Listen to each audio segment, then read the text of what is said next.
Hello, what do you think about people who say that they've seen UFOs or claim that aliens are watching our planet? Don't believe them? Well, don't go away because we're about to meet someone who may change your mind.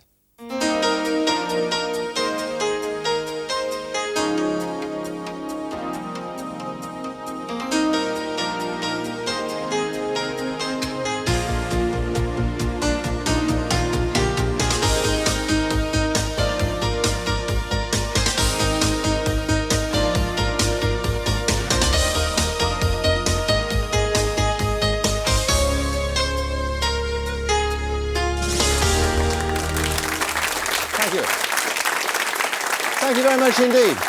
Thank you. Hello, good morning.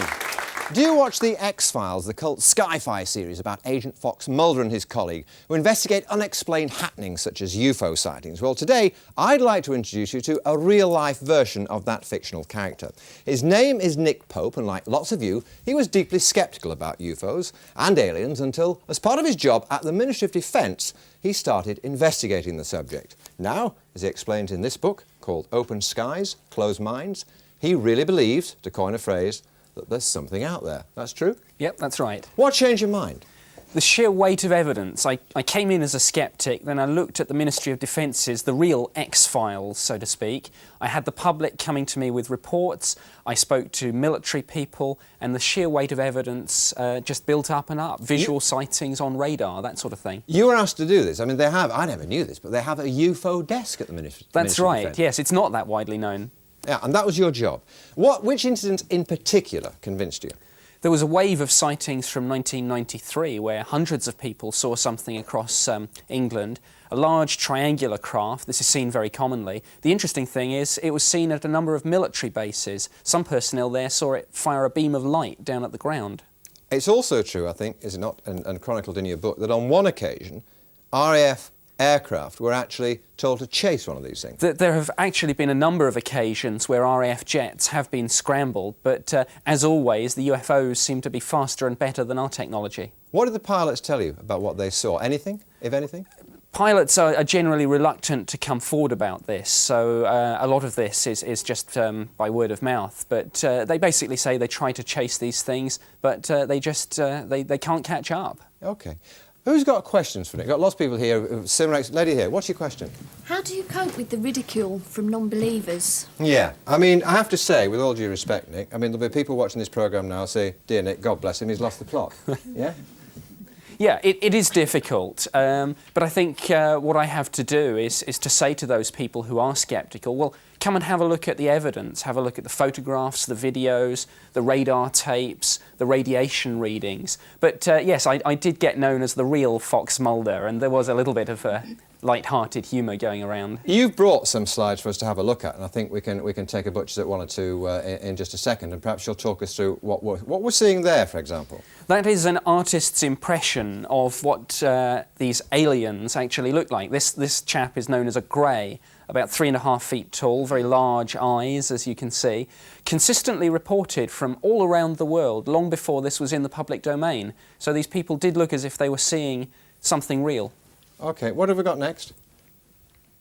What's that? This is typical of the sort of craft being seen nowadays. This was actually taken in Russia in 1990, but a huge triangular craft. This was seen in Belgium, for example. The Belgians scrambled F-16 aircraft. They couldn't catch it. It's the most common shape of UFO seen these days. Are you convinced? Yes. You are? Yeah. You believe it can happen? I do, definitely. What do your bosses at the Ministry of Defence make of you writing this book and revealing all these things, assuming that they're true? Well, there's nothing classified in there. I think that there are one or two things which are perhaps deeply embarrassing because it perhaps shows that the air defences are being breached. But I have clearance to write the book. By whom, though, Nick? By the visitors, wherever they come from. You're talking about aliens? From another planet? Yes, that's what it looks as if the evidence is pointing to. Yeah. You still work for the Ministry of Defence? I do, that's right. Despite this book? Yeah. Yes. Yeah. And they still take you seriously? Yes, I think there are a number of people there who share my views, and one of the things I hope to do in writing the book is that more people will come forward and look with an open mind at the evidence. Who's sceptical? Well, gentlemen there, why are you sceptical? Are you right in saying on publishing this book that you're only exploiting the people who are dim enough to think they've seen UFOs? Oh, this is serious. Well, Well, we actually, let me tell you, you're surrounded by people, you may not know it, but you're surrounded by people this morning who say they've seen UFOs, so that's a little bit of an insult. But you're directing it first... We're talking simply. OK, you're directing it first Okay. of all, Nick. How do you answer that? You know, nobody disputes that perhaps 90% of the things that are seen and reported as UFOs do have conventional explanations. All I can tell you is that I did this for 3 years for the government, and 10% you absolutely could not explain away. Why don't you believe him? Because I'm a surrealist artist, I watch sci-fi, I realise how the artist can make something so real, and I realise how these people are jumping on the bandwagon. Well, They're never going to claim fame other than say, I saw a UFO. Well, some of these are photographs, Let's they're be not honest. artist impressions, they're photographs. They're not photographs. There's no solid proof. None. Only what people have seen. The real people don't see it. Hang on a tick. What's your point, sir? Technicians don't see it. Only one at a time, if I may, because we can't The hear point is that everyone. we're on this planet as well. That's So we're not true. the only So one in am the I. universe, and we have been watched all the time, and we were put here. How do you know that? Because Scottish Hang on, God. just hear because you him out. can retrieve subconscious levels of information with a conscious state mind. You think do you think there are aliens watching this planet? Do you think They've been here all the time. these things exist? They've in been our- here all the time. All right, They've been lady- directing Who us. else does? Lady over there. Right, I have I mean, he's just said that people who think this are dim. Are you dim? I don't think so. You don't think you're dim? No. What have you seen? I have filmed one, and now I believe it very much so. What did you film? A UFO. You brought this along? Yes, I This brought bit of it along, videotape. We may have a yes. look at it in just a tick. Now, you talk me through what you saw, where you saw it. Well, in the sky, it started off as a very bright light, sort of Yeah. shaped like an arrow Oh, there we are. with the naked eye, and decided to film it. So I got my cine camera and I filmed it. Yeah. And you can see on the television there what it looks like and what it sort of extends to. What do you think it is? A UFO. You think it's a UFO? Yes, You know, it you don't think has- that's a star? You don't think that's No, a... it's been to the Glasgow University. A professor has had a look at it. And what do they make of it? It's an unidentified object. Yeah, oh, an unidentified flying object. What do you think? I mean, how did you react when you saw it? I was really frightened. Were you? Yeah. Why do you think it was Scary. coming toward you? Or? Yes, I did. And I thought there was people in it, and they could see me. No one I else could saw it see apart them. from you? My husband saw it. Your husband saw it too? Right, And he mm. confirms what you said? Oh yes. Yeah. You had your hand up. What have you seen? Phil, what have you seen? Oh, well, can I just say, first of all, I was like you, and I never believed, and like you, I thought everybody's crazy. No, I don't think people are crazy. Well, I really thought, well, it was all in their mind, and they hadn't seen it.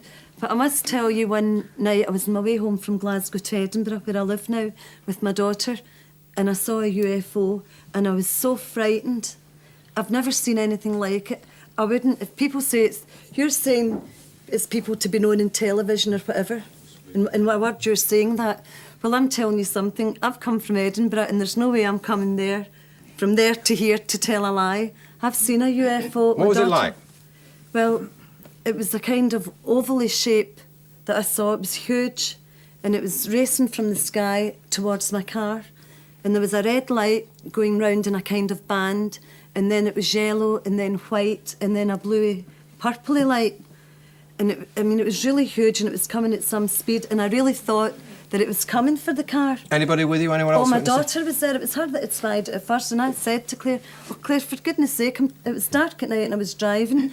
I said, "I can't have time to look up." She said, "Mum, please look up. It's coming to us." Anyone apart from you and your daughter see it? Well, I don't know, John, because when we got home and I said to Paul, "Well, we phone the police," and Paul, that's my husband, and he said, "The police will take you away." I says, "Paul, this is real. I'm really scared." But that's the reaction of a lot of people. well, You it is, understand I mean, that? I'm being really normal. I'm a right ordinary person. What do you make of this? I think you've seen something that you couldn't explain up in the sky or coming towards you. It couldn't have one been an thing- aeroplane because it was too fast, the speed that it was travelling. I mean, I've just never... I don't believe in things like this. Do you think it normally. could have been an unidentified flying I mean, object? if we mean unidentified flying object, yes. I mean, it was something unidentified. We don't know what it was, but what most people assume is that if it's unidentified, I mean, Nick does this as well in his book, if it can't be explained, it must be an ET. Now, that's a huge leap of inference, you know. Sure. And Do you it's not think he's justified. making that leap of imagination? Do you think he's actually, with the best will in the world, I'm not suggesting for a single second that he's making it up, but his imagination's playing tricks with him? I don't think his imagination's playing tricks with him. I think he's sincerely and genuinely looked at the evidence. One thing I did think about when I read Nick's book was that he often doesn't present the skeptic's case strongly at all. He puts evidence in there and presents it as if there are no doubts about it, when in fact lots of it, the skeptics would say, has actually been disproved. I mean, I'll give you a couple of examples if you like. I mean, the Trent photographs, Nick will know what I'm talking about. What do they show? It's basically photographs which apparently show flying discs. Yeah. And are these ones we've got this morning? Yes, we have. I think We've got those somewhere. around. Wendy, come have a look at those. These are The I know McMinnville ones. An official investigation by the American Air Force at the time announced that these appeared to be genuine, and Nick quotes this in his book. What he either isn't aware of or isn't telling the reader is that the person that wrote that part of the report subsequently said that he thought they were a hoax on new evidence. Before we just that kind of we thing. just had one up on screen. I'm not sure that was the right one, but just down to the point in general there, Nick, that actually you beef up the case for your story, as it were, and you play down the case for the skeptics. I try to give a fair and balanced view, but obviously in writing a book, I have to say, over and above that, what my own beliefs are. Who else goes along with it? Hands up who else has seen... Yes, gentleman here. Yes, it's very easy to refute UFO sightings, crop circle sightings, anything that people cannot explain by measuring it and duplicating it and replicating, which science says we need to have. But if we were sitting here 100 years ago, and I said to you, in 70 years' time we can fly from London to New York in 3 hours, and you'd have said, well, where have you just come from? Sure, that's a fair heavier point. than air machines can't fly, we know that. Science has proved it. It's called Concorde, by the way. Yeah, why do you go along with it? Well, firstly, I've seen a cone, a conical-shaped object in London several years ago that was flying over the city. And recently, I saw a black boomerang that was flying where I live. And the evidence is overwhelming. You mean very high in the sky, you don't mean an ordinary boomerang, something that couldn't be explained? Yeah, that's right. It was moving in very unusual patterns and changing shape. And I believe, personally, that we don't need any more evidence. We want the truth. Why is it, I wonder, I only wonder, because I try to have an open mind about this, why is it, I wonder, there isn't more video evidence? And I know Margaret's brought some along this morning, but why isn't there more of it? Why is it always stills that are open to interpretation? There's an enormous amount of video evidence. It's just a matter of looking at it. That's right. You've got to dig I mean, for it. I've got 10, 12 videos, 2 hours each, all with apparently UFO-type sightings on it. But isn't it a bit like reading the people stars? Isn't it a bit like reading the stars in a newspaper? Can't you actually make it believe what you want to make it believe? Can't you actually make it true for yourself if you really want to? You could make it true if you think you're looking at something which is unexplainable. How do you try to fit it into your reality? Mm-hmm. Now, if you say, well, that's a UFO, it fits for you. Only by Lady what there. you've seen. Why do you agree with Nick? Well, many years ago, about 17 years ago, myself and my friend here were travelling north. It was 10 to 3 in the morning, and I saw a light in the distance, like a silver blue ball just bouncing. And I said to Kathy, you know, what the hell is that? And she said, I don't know. The next minute, whatever it was over the car. She was terrified, I was terrified. She couldn't drive. It was like a sheer bright light, and the noise was tremendous. You see...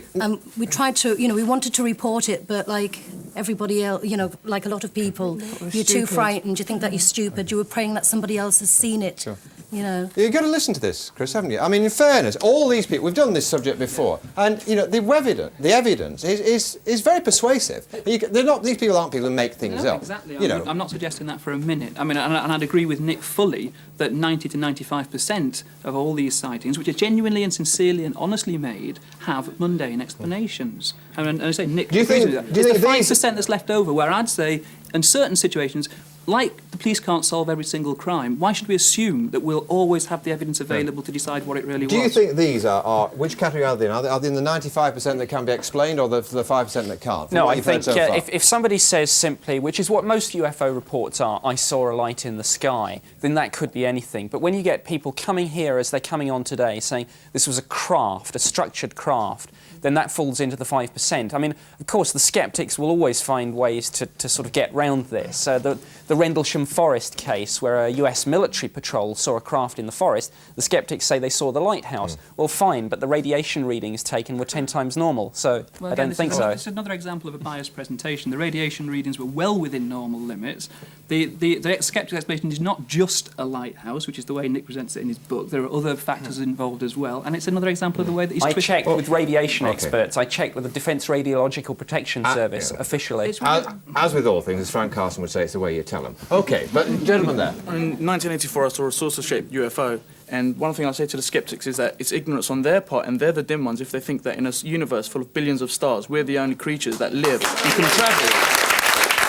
I mean, we have now had the technology to travel to space for the last 50 years, either orbital satellites or putting man into space. Why hasn't somebody else done the same thing? Can I ask a daft question? If these aliens that are spinning around our planet are so clever, why haven't they landed? Who said they haven't? Who said they haven't? They have landed. You come 10 million light years and you don't stop for tea. Come on. OK. People are saying they have. Yes?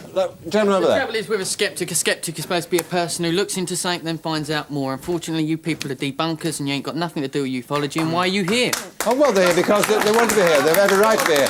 Why haven't they landed? They have landed. In 1973, they contacted a French journalist and asked him to establish an embassy for them on neutral territory where they could appear openly in front of all of us. But they don't want to convince people. They want people to understand for themselves, not only that people can come here from all parts of the galaxy and all parts of the universe, but what's more, as the gentleman said, they've been here for thousands of years before we were here. In fact, that they created humanity in their image. Well, it's all very... Hang on, it's all very... With the silver set out of this guy's spaceship. Pinch his silver and bring it to me and I'll believe you. OK. I believe in the presence of mind. I can draw and paint anything the mind got hit out by of here. someone. It was And you can only think it and mildly describe it. There! You're all here because someone tells you long enough you'll believe it. I've got to draw... No, you look inside yourself and get your answers. Sorry, chaps and ladies, I've got to draw and paint a commercial break. But we'll come back to this, and we'll talk, amongst others, to Vaunda here, because these people aren't alone in saying that they think aliens exist, aliens have even landed. Vaunda here, take it or leave it, says she's been abducted by aliens since she was 14 and a half years old. We'll find out her testimony and her account in just a couple of ticks. Don't go away, this should be fun.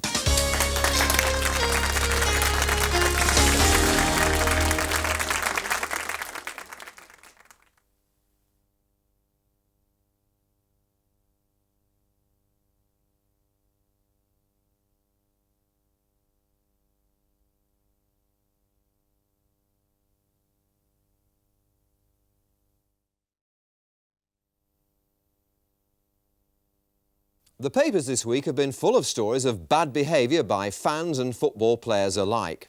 Are you ashamed of what's going on? What sort of example are Gazza and his chums setting the rest of the nation? Have you ever experienced yobbish behaviour or even violence at a football match?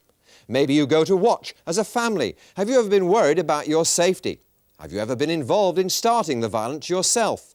Maybe, on the other hand, you think that football fans are much better behaved these days compared to a few years ago.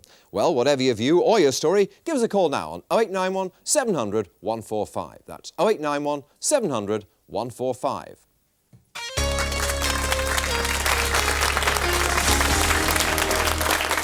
Thank you very much indeed. Welcome back. We're in London this morning, as you can see, and we're talking about UFOs and aliens, and we're joined by a chap you'll see in just a few minutes if you've only just switched on, from the Ministry of Defence, no less, who says, yes, there really is something out there, something that Vaunda believes too, yes? Yeah. 14 and a half years old you were, you tell me, when you suddenly discovered aliens in your life. Yeah. Tell me about them. I went to bed one night and I went to sleep as usual, and at 2:46 in the morning, I woke up sitting up in bed. I was completely paralysed and I felt this force making me lay down again. Next thing I remember, I was in this brightly lit metallic room and there was these little grey figures all around me. Computer screens with numbers and symbols on them. Saying anything? They was communicating through thoughts, telepathically. What sort of thoughts were they communicating? Telling me not to be frightened. I had nothing to fear. They only wanted to help. They didn't mean me any harm. That when I was there for, I'd say, about an hour, and then I woke up again in my room. And that happened for 18 months. Every night, same thing. Every night? Well, it was every night for about 8 months, and then it sort of spaced out a bit. You see, until you said every night, I was going to say to you that all the millions of people watching our programme would say, Vaunda, you just had a dream, darling. Yeah? But you had it every night? Yeah. Same dream? Yeah? What was your reaction when you realised this had happened to you? At first I thought it was just a dream, then I thought I'm going mad. And then I just accepted that I actually had aliens in my life and there wasn't anything I could do about it, basically. Have they gone away? No, they're still there now. And how often do they sort of enter your life now? Pretty much, they're a big part of it there. You're there too? You see and hear this? Or you see and hear... I see lots of strange things that I can't explain.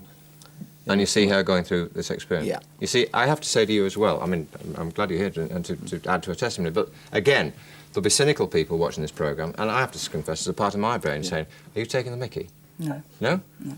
Are you sure? I'm positive. Yeah, because, I mean, it's unimaginable to most people, isn't it? And you accept that? Oh, yeah. What do you make of it, Joe? Well, I mean, I find it very curious. It's very interesting when you look at the abduction stories because you tend to find that they fit in very well with a sort of established pattern. Now, some people would take that as an indication that they're actually happening as described, but an awful lot of people have also pointed out that they sort of bear a lot of close resemblance to the sort of folklore stories, to stories of people being taken away by fairies, people being kidnapped by demons, that sort of thing. Yeah. When you look at the standard story of an alien abduction, there's certain themes like missing time, being messed around with, that do actually sort of go the whole way through a large body of folklore that reaches back several thousand years. Well, Nick, just for the benefit of people who may be just joining us, I mean, you work for the Ministry of Defence, you officially investigated claims like this for 3 years. I mean, are these people taking the mickey? Can this be true? Are there aliens out there? And if there are aliens out there, should we be concerned about them? I think undeniably something is happening. And I was sceptical when I first looked at this whole abduction business. But then you find out that people like John Mack, a professor of psychiatry at Harvard Medical School, he thought the same. He thought, well, there must be some psychological explanation. So he looked at it and now he says, no, he thinks these events are physically real. People from all around the world have reported this consistently. And it does look as if there is some real phenomenon. All over the world, Nick, with the greatest respect, and I'm not pointing my eyes in any particular direction, there are people with, to put it mildly and very politely, very vivid imaginations. Oh, certainly, there are people who yes. have very vivid and colourful dreams, and there are people who wake up convincing themselves that they've just had that experience when in fact what they've had is a dream. Well, that's quite right. And like conventional UFO sightings, many abductions, I'm sure, do have their roots in fairly mundane phenomena, such as vivid dreams, sleep paralysis, and temporal lobe disorders of the brain. Are we in danger from these people, these aliens, assuming they exist? It's really impossible to say, but there have been the whole abduction phenomenon, of course, if it happens as the abductees describe, is taking people without consent. From the physical point of view of the UFOs, there have been a number of cases where aircraft have crashed whilst chasing or trying to intercept UFOs. So there's a potential threat. As I say, from a defence point of view, it pays to assume the worst so you don't get caught by surprise. OK, who goes along with that? Do you go along with this? Yes, I go... Excuse me, sorry. Go on. I do go along with a lot of what you're saying, Nick, sure. Aliens? Yes, I've had my own experience, but it is a little different. It doesn't fall into the normal category of little grey people with large dark eyes. I'm an investigator for Quest International and London UFO Studies, and I frequently counsel people who've had such experiences, and I'm very sympathetic to them, and I don't think they're making it up or imagining it, most of them. But my own experience falls into a different category, and I've never yet found somebody else who's had it. They looked just like people, except that they all had sallow sort of olive skins, and they were dressed in suits, and they stood, solid flesh and blood people, above the ground, in my room at home. They were about a foot above the ground, and they looked as though they felt they were standing on the carpet. They spoke a strange language that I've never heard before or since. And the odd thing about it is that I understood every word during the experience and was able to respond in the same language. And they taught me a whole series of realities, or what they took to be realities, around metaphysical and scientific subjects. You know as well as I do there'll be people laughing their socks off at what you've just said. Yes, of course. What do you Quite say a to lot of people. Never mind. Just open your minds and think about it. Who else reckons they've seen or met it? Ladies down here. Young lady there first, yes? Right, we were up in Dorking in Surrey, near Box Hill, and we've gone up there to see the views from the car, because obviously there's loads of views and you can see for miles and miles. Sitting in the car and the hazard lights came on, which basically you'd have to pull out of the car for them to start working. The indicator started coming on and off, and we were listening to some music at the time. And that was being turned on and off and turned on and off again. By whom or what? We don't know. Basically, we felt like an atmosphere was surrounding the car and like the ground was supposed to be shaking. Let me play cynic. Electrical fault. Freak. Right? It's too good to be true, basically. Energy. Gentleman on the back. In 1989, where I lived in Earlsfield, in Wandsworth there, one evening about 9:30, 10ish. Now, there must be loads of people out there that have seen this because it was like in the sky. There was there was 6 circles. The lady over there with the glasses that came earlier on the TV, it showed the white UFO on the screen. That's exactly, my heart stopped when I saw it. It was exactly what I saw. You saw what Margaret saw? What the lady saw. The lady down there. Yeah. We had a bit of video. I need to talk to her after. It was exactly the same thing. Well, she saw it in Scotland. You saw it in Wandsworth. In Wandsworth, in South London. In South London. It was above Earlsfield train station, that area. It was 6 lights, and they were like a circle. I know there's not a corner in a circle, but you know. And they were flying around, and then all of a sudden they'd cross each other like that. Then one would drop, the other one would drop. They'd come up. It was hard to explain. Then the only thing is with that, John, I was talking to a relation of mine, and 10 years previous to that. You saw the same thing with your mother. I'm not a solar expert, but shooting stars? Yes? Well, no? No. Outside Earl's Court, there is what's known as a cloud projector, which is a thing that shines patterns of spotlight beams onto clouds. In circles. I mean, we get some recurring themes here, Nick. You know, is that normal? Do we get instances where people see what they believe, at least, to be similar things? And if so, how do you account for that? There are clearly patterns of UFOs. People do see very similar things. But I think another key point is that so many people see something and never make any report at all. We've got hundreds of people making reports. We're just looking at the tip of the iceberg. The phenomenon is huge. Right. Chief Cynic, what do you say to that? Scientifically, no one can see behind a light. Rudimentarily, you can't see behind a light, especially if it's shone in your face. I live 9 to 10 miles from Donington Airport, and I watch the air landing lights switch off at 160 feet, and I watch them flash through the clouds. Amazing. But they're not UFOs. All right, and why are they issued bulletins? Why are they issued bulletins in Nevada to stop people recognising UFOs when they recognise Earlsfield? Hang on, yes, sir. And they were all sceptical. They came down, a van load of police officers from Earlsfield Police Station. If they're out there, some of them down their canteens, you know, they should get together and like tell these investigators. They saw what... No. I mean, that's the point of view. You know what I mean? He's had an experience. Hang on. Sure. No, that's all I'd love to be. He's had an experience. Sorry, hang on. Right. Gentleman there. Most people say they've seen lights in the sky, but I have actually seen a structured craft exactly the same as the one you showed in part 1 on the photograph. Where? It happened to have been in Maidstone in Kent. I was walking up the road and I heard a whooshing disturbance in the air above. I looked up and this flying saucer described an arc approximately 60 degrees in front of me, approximately 100 feet up in the air, almost skimming the housetops. It was going quite fast, but it's sufficient time to view exactly what I've seen. OK. Gentlemen on the front row, you were showing me in the commercial break a photograph. OK, let's have a look at your photograph. Tell us where is it beneath your... Yeah, I thought you had it on still. Well, maybe we do. Give it me as well. Let's have a butch at it. OK. Right, Roy, you have a look at that. Now then, tell me what that is and where you saw it. Brightland Sea. Yeah. We were just, me and Roy Howell, we were just travelling along. Cooler nature as it be. Yeah. Stops over, middle of nowhere. We just got out and buzzed straight overhead. And it was like, what's that? It's obviously not an aircraft. There's no one flying a kite, no little boys around or anything like that. A bit similar to Margaret's video, actually, if I may say so. Yeah? Yeah, quite similar. Yeah. I mean, but these people who are they're very closed mind, you know. I mean, that gentleman up there probably still believes the Earth's flat, you know what I mean? All right, do you think they've got closed minds? Probably is. Well, personally, I'm going to ignore him because he's probably a figment of my imagination. He's a figment of your imagination. That's just wishful thinking. And I'm an artist as well, and I know what I see. I've done some sketches. All right, let's have a look at these. Let's see if we can get hold of these. Jimmy, have a look at those, right? Back to 1980, myself and my brother were playing out the back of some garages, and we saw what we thought might have been the Goodyear airship. Turned out, as it happens, because my dad used to be in the RAF, said it wasn't, no such thing. So I did a picture of it. It was completely smooth all the way around, no visible structure of any, like, strengthening rods or anything, with a silver dome on it. Couldn't tell which way it was going. See, again, Chris, I can't. The only thing I can say to you, Chris, is that, you know, these people haven't been dragged here. They haven't had words put in their mouths. They're all, you know, genuine people, viewers of this programme who come along and at the drop of a hat say, yes, I've seen one, I drew one, I've got a picture of one. They're not stupid and they're not mad, and it's kind of unfair to say that they are. It's still, I mean, we've got loads of evidence from psychological studies that eyewitness accounts are just notoriously unreliable. We've got, I mean, you can set up a situation. There have been hoaxes set up deliberately so that you know what it was that caused the sighting. You can then look at the details and you find that people had all kinds of stuff in there, unintentionally.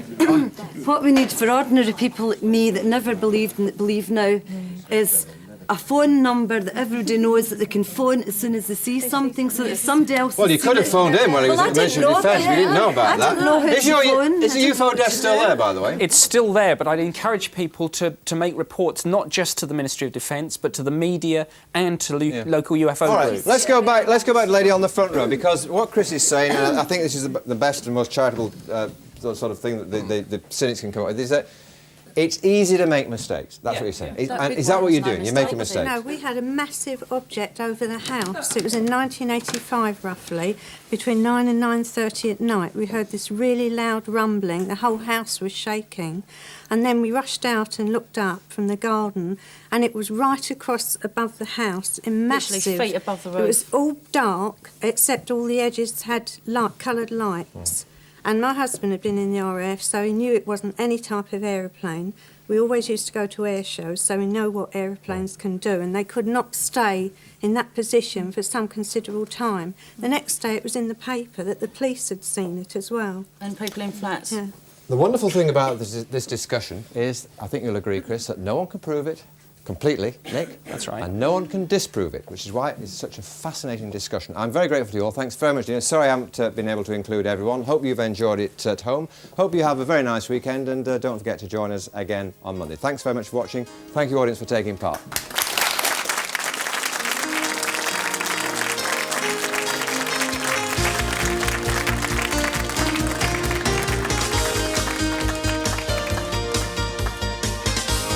If you've got sleep problems, spare a thought for the man we'll meet on Monday. He hasn't slept for 50 years.